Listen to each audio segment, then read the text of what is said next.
नमस्कार दोस्तों, 9 फरवरी 1943 जर्मनी के शहर कील से एक जर्मन सबमरीन रवाना होती है। वैसे तो इसमें सभी नाजी जर्मनी के सोल्जर्स बैठे हैं, लेकिन इन सब के बीच मौजूद है एक इंडियन भी, एक इंडियन जिनका नाम है मत्सुदा। इस सबमरीन को मिशन दिया गया है साउथ की तरफ ट्रैवल करना, अफ्रीका के बगल से होते हुए जाना और मिस्टर मत्सुदा को ट्रांसफर करना एक जापानीज सबमरीन में। ये काम सुनने में आसान लगता है, लेकिन खतरों से बिल्कुल भी खाली नहीं है, क्योंकि समुद्र भरा हुआ है ब्रिटिश जहाजों से। और ये समय है वर्ल्ड वॉर 2 का, जब जर्मनी और जापान दोनों लड़ रहे हैं ब्रिटिश के खिलाफ। 26 अप्रैल 1943, करीब 2.5 महीने के सफर के बाद जब ये जर्मन सबमरीन मैडागास्कर की कोस्ट के पास पहुंचती है, तो सामने जापानीज सबमरीन नजर आती है। लेकिन समुद्र इतना तूफानी था कि इन दोनों सबमरीन्स का एक दूसरे के आसपास आना बहुत खतरनाक हो सकता था। तो अगले 2 दिन तक ये दोनों सबमरीन्स पैरेलली चलती रहती हैं आगे। फाइनली जाकर जब मौसम साफ होता है तो मिस्टर मत्सुदा सबमरीन से बाहर निकलते हैं एक छोटी सी राफ्ट पैडलिंग करते हुए, भीगते हुए वो जापानीज सबमरीन के पास पहुंचते हैं, जहां पर कैप्टन मसाओ तेराओका उनका स्वागत करते हैं। एक सवाल आपके मन में उठेगा कि ये जर्मन और जापानीज सबमरीन्स वर्ल्ड वॉर 2 के समय पर एक इंडियन की क्यों मदद कर रही हैं? ऐसा इसलिए दोस्तों, क्योंकि मिस्टर मत्सुदा और कोई नहीं बल्कि हमारे नेताजी सुभाष चंद्र बोस हैं। जाने अनजाने में इस ऐतिहासिक जर्नी के दौरान ये इतिहास के पहले इंडियन भी बन जाते हैं एक सबमरीन में सफर करने वाले। सुभाष चंद्र बोस दोस्तों इंडिया के सबसे महान फ्रीडम फाइटर्स में से एक है और इनकी पूरी कहानी ऐसे ही कमाल के किस्सों से भरी हुई है। कैसे ये ब्रिटिश हुकूमत को चकमा देकर इंडिया छोड़कर भागे, जर्मनी गए, हिटलर से मिले, रशिया गए, जापान गए, जापानीज प्राइम मिनिस्टर से मिले, सिंगापुर गए, अपनी एक आर्मी बनाई और इंडिया के बाहर रहकर ब्रिटिश हुकूमत के खिलाफ सबसे बड़ी जंग छेड़ी। We want to expel British power from India. We have to fight the enemy with his own weapons. पूरी दास्तां आज के इस वीडियो में।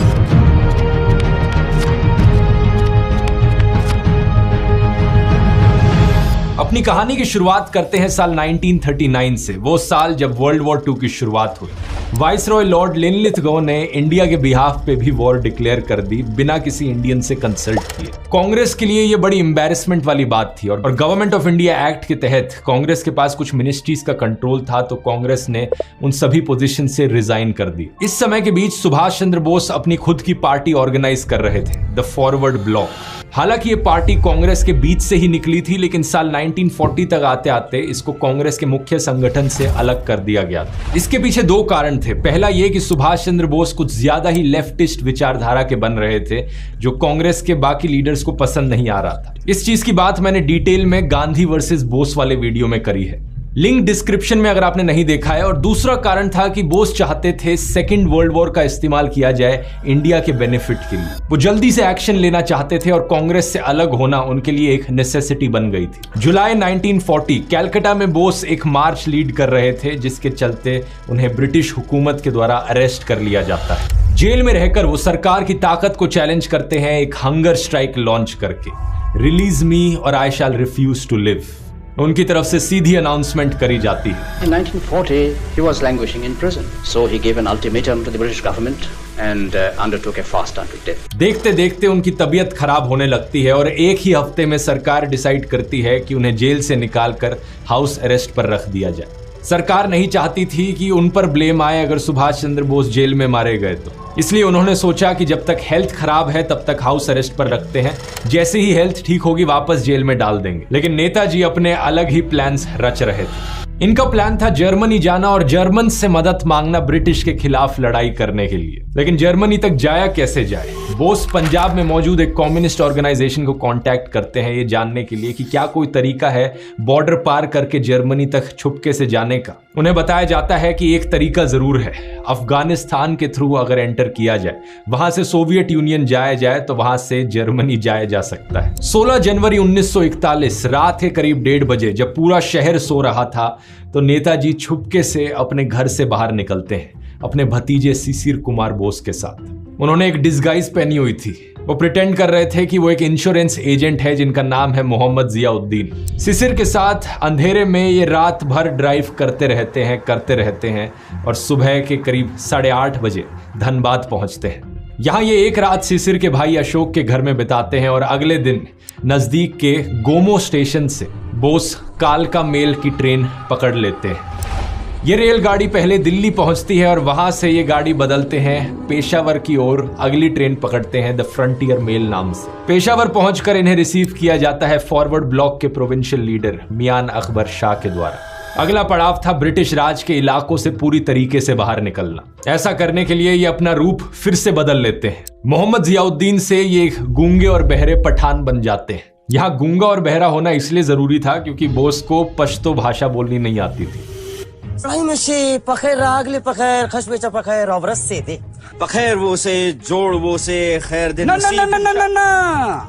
मुंह खुलते राज भी खुल जाएगा। तो बॉर्डर पर कोई भी चेक करने आए तो उनके साथ चलने वाला पश्तो बता दे कि ये बगल वाला पठान तो गूंगा और बहरा है। ये एक और फॉरवर्ड ब्लॉक के लीडर भगत राम तलवार के साथ ट्रैवल करते हैं और दोनों प्रिटेंड करते हैं कि अफगानिस्तान में अद्दा शरीफ की श्राइन पर जा रहे हैं, प्रार्थना करने की इन्हें बोलना और सुनना आ जाए। 26 जनवरी साल 1941 गाड़ी के जरिए पेशावर से निकलते हैं ये, और शाम तक ब्रिटिश एम्पायर का बॉर्डर क्रॉस हो चुका था। 29 जनवरी की सुबह तक वो अड्डा शरीफ पहुंच जाते हैं और ट्रक्स और टंकों की मदद से काबुल तक का सफर पूरा करते हैं।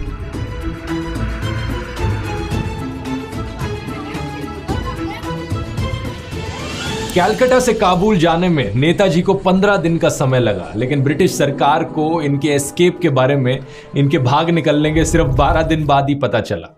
ऐसा इसलिए क्योंकि घर पर मौजूद जो लोग थे वो कॉन्स्टेंटली इनके कमरे में खाना डिलीवर करने आते थे और इनके बाकी भतीजे इनका खाना खा जाते थे। लोगों को लगता कि सुभाष जी अभी भी कमरे में ही हैं, खाना तो खाया जा रहा है, उनके लिए खाना डिलीवर करवाया जा रहा है। और ये बात को इतना सीक्रेट रखा गया कि सुभाष जी की मम्मी तक को नहीं पता था कि वो भाग निकले हैं घर से। ये सिर्फ 27 जनवरी को था जब सुभाष चंद्र बोस के खिलाफ एक केस सुना जाना था कोर्ट में, और जब वो कोर्ट में पेश नहीं हुए तो उनके 2 भतीजों ने पुलिस को इन्फॉर्म किया कि वो तो घर में है ही नहीं। 27 जनवरी को इनकी गायब होने की खबर पहली बार अखबार में पब्लिश होती है, आनंद बाजार पत्रिका और हिंदुस्तान हेरल्ड, जिसके बाद रॉयटर्स भी इसे उठा लेता है और दुनिया भर में एक खबर फैल जाती है। ब्रिटिश इंटेलिजेंस के पास कई रिपोर्ट्स आती हैं। एक रिपोर्ट बताती है कि वो किसी जापान जाने वाले जहाज में है, दूसरी कुछ और बताती है, लेकिन कोई रिपोर्ट सच नहीं थी। कलकत्ता से जापान जाने वाले एक जहाज की तलाशी भी ली जाती है ब्रिटिश के द्वारा, लेकिन बोस का कोई नामो निशान नहीं था। सुभाष ने अपने भतीजे सिसिर को बताया था कि 4 से 5 दिन तक अगर ये खबर दबी रहती है कि वो भाग निकले हैं तो उसके बाद तो उन्हें पकड़ना नामुमकिन है। और ये बात सच थी क्योंकि इसके बाद कभी भी ब्रिटिश सरकार उन्हें वापस पकड़ नहीं पाई। काबुल पहुंचने के बाद नेताजी सोवियत की एम्बेसी में जाते हैं मदद मांगने के लिए, लेकिन यहां से उन्हें कोई मदद मिलती नहीं है क्योंकि रशियंस को लग रहा था कि वो एक ब्रिटिश एजेंट हैं जो सोवियत यूनियन में इन्फिल्ट्रेट करना चाह रहे हैं। फिर वो कोशिश करते हैं जर्मन एम्बेसी को कॉन्टैक्ट करने की। हांस पिल्गर, एक जर्मन मिनिस्टर जो उस वक्त एम्बेसी में मौजूद थे, वो जर्मन फॉरेन मिनिस्टर को एक टेलीग्राम भेजते हैं 5 फरवरी को, ये कहते हुए कि सुभाष से मिलने के बाद मैंने उसे एडवाइस किया है कि वो मार्केट में छुपा हुआ रहे अपने इंडियन दोस्तों के साथ, और मैं उसके बिहाफ पर रशियन एम्बेसडर को कांटेक्ट करता हूं। कुछ दिन बाद नेताजी को संदेश मिलता है कि अगर उन्हें अफगानिस्तान से आगे निकलना है तो उन्हें इटालियन एम्बेसडर से मिलना चाहिए। 22 फरवरी साल 1941 को यह मीटिंग होती है। 10 मार्च को बोस को कहा जाता है कि एक नया इटालियन पासपोर्ट बनवा लो। बोस को एक नया इटालियन पासपोर्ट दिया जाता है एक नई इटालियन आइडेंटिटी के साथ। ये फोटो लगी थी उनके इटालियन पासपोर्ट पर और अब उनका नाम था ऑरलैंडो माजोट्टा। इस बीच ब्रिटिश सरकार ने एक इटालियन डिप्लोमेटिक कम्युनिकेशन को इंटरसेप्ट किया था और उन्हें यह पता लग गया था अब कि बोस काबुल में है। उन्हें यह भी पता लग गया कि वो जर्मनी जाने की सोच रहे हैं मिडिल ईस्ट के थ्रू। तो ब्रिटिश इंटेलिजेंस के 2 स्पेशल ऑपरेशंस एग्जीक्यूटिव को एक काम दिया जाता है टर्की में, बोस को ढूंढो और उन्हें जर्मनी पहुंचने से पहले ही मार डालो। लेकिन नेताजी एक कदम आगे थे, उन्होंने मिडिल ईस्ट के थ्रू जाने वाला रास्ता कभी लिया ही नहीं। उल्टा वो मॉस्को पहुंच गए अपनी नई इटालियन आइडेंटिटी के साथ। मॉस्को पहुंचकर वो फाइनली एक ट्रेन पकड़ते हैं बर्लिन की ओर और 2 अप्रैल 1941 को पहुंच जाते हैं जर्मनी की राजधानी बर्लिन में। यहाँ 3 मकसद थे नेताजी के। पहला, एक Indian government in exile setup करना। दूसरा, एक जरिया ढूंढना अपनी आवाज लोगों तक पहुंचाने के लिए। और तीसरा, एक आर्मी की स्थापना करना जो बनी हो इंडियंस से, वो इंडियंस जो वॉर के प्रिजनर्स रहे हैं। अब एक एक करके देखते हैं कि कैसे नेताजी ने इन चीजों पर काम किया और कैसे उनकी मुलाकात हुई जर्मनी के तानाशाह हिटलर से। सबसे बड़ा संघर्ष यहां पर था कि जर्मनी एक डिप्लोमेटिक रिकॉग्निशन दे इंडिया को। वो चाहते थे कि जर्मनी और बाकी एक्सिस पावर्स ऑफिशियली डिक्लेयर कर दें कि इंडिया एक आजाद देश है और इंडिया के इंडिपेंडेंस को वो अपना एक वॉर एम बनाए। लेकिन जर्मनी ने ऐसा डिक्लेरेशन कभी दिया नहीं, क्योंकि हिटलर इस आइडिया से कंफर्टेबल नहीं था। अपनी इनफेमस किताब माइन काम्फ में हिटलर ने अपनी राय बताई थी इंडिया के ऊपर। उसने लिखा कि वो प्रशंसा करता है ब्रिटिश सरकार की, किस तरीके से उन्होंने इंडिया को डोमिनेट किया है और एडमिनिस्टर किया है। और एक जर्मन ब्लड होने के बावजूद, इन स्पाइट ऑफ एवरीथिंग, उसने लिखा कि वो इंडिया को ब्रिटिश रूल के अंडर ही देखना चाहता है। इतना ही नहीं, हिटलर ने इंडियन फ्रीडम फाइटर्स का भी मजाक उड़ाया, उन्हें एशियाटिक जगलर्स बुलाकर।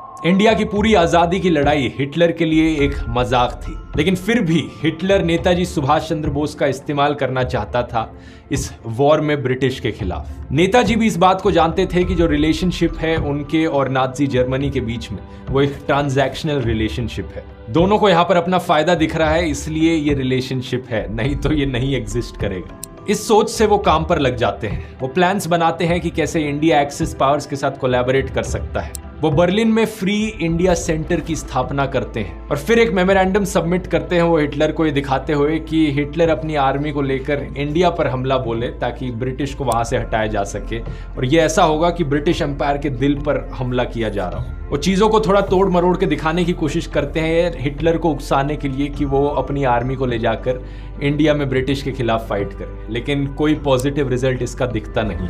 मेन रीजन यही था कि हिटलर को कोई परवाह नहीं थी इंडिया की आजादी की। लेकिन एक और जर्मन था जो एक्चुअली में काफी इंटरेस्टेड था बोस की मदद करने में, Adam von Trott, head of the India section of the Foreign Office in Berlin.